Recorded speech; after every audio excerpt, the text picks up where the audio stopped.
We have all heard endlessly in schools of separation of powers, that the governance of the United States is divided into at least three compartments, one an executive compartment, one a legislative compartment, that further divided into two compartments of its own, and finally a judicial department.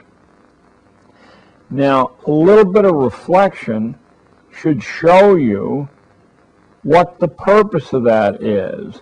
Not that we all live in harmony and agree in times of trouble with what to say and do, but exactly the opposite of that. That the only possible way to arrive at an approximation of truth is through argument. The more skillful the argument on all sides, the better for the ultimate resultant of truth.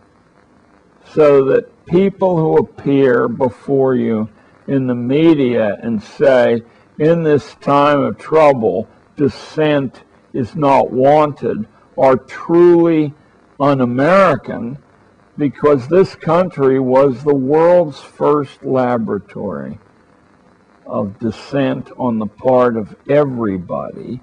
That's really what the American dream is largely composed of, the ability to speak your mind in a public forum.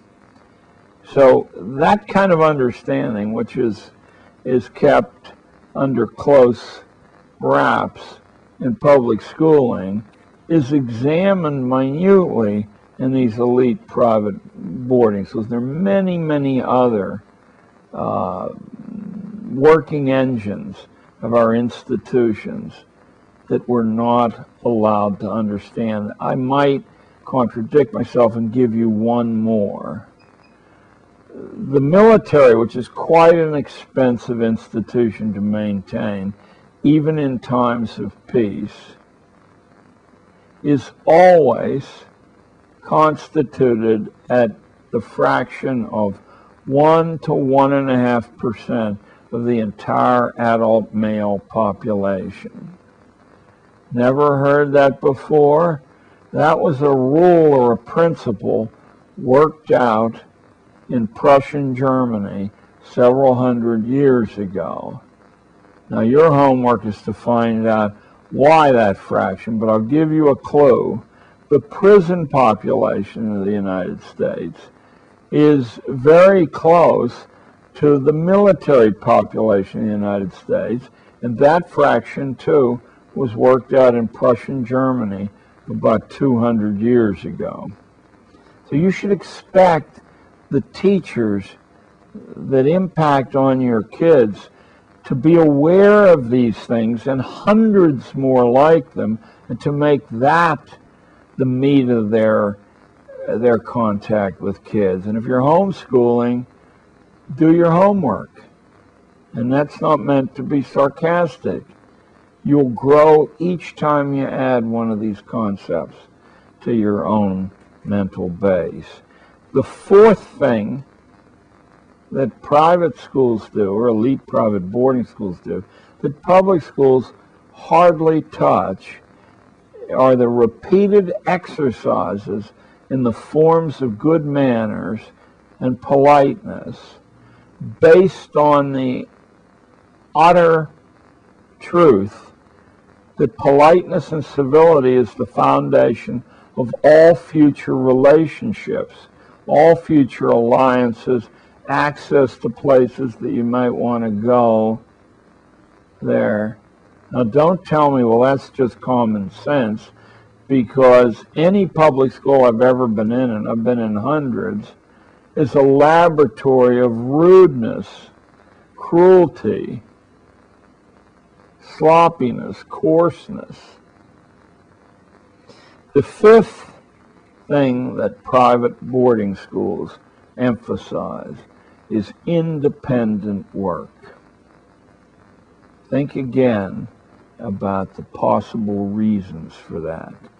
In public schools as we know them, the teacher is charged with about 80 to 90% of filling the time available, one way or another, and all the choices of the teachers.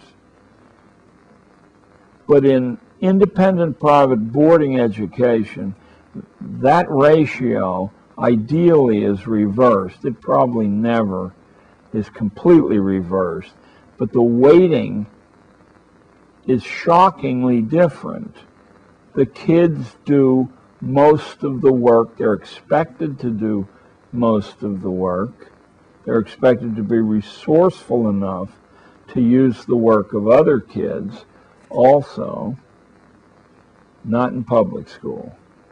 The sixth principle is that energetic physical sports aren't a luxury or a way to blow off steam, but they're absolutely the only way to confer grace on the human presence. And that grace translates into power, into money later on. I was talking to David yesterday about the perception of George Washington as a very average mind among his own contemporaries, but nobody said that his physical presence was average. Washington, in his diaries, tells us that the two most important things that made him George Washington were deliberately selected. One was horseback riding, and the other was ballroom dancing, because it conferred a commanding physical presence on the person who could do those things well.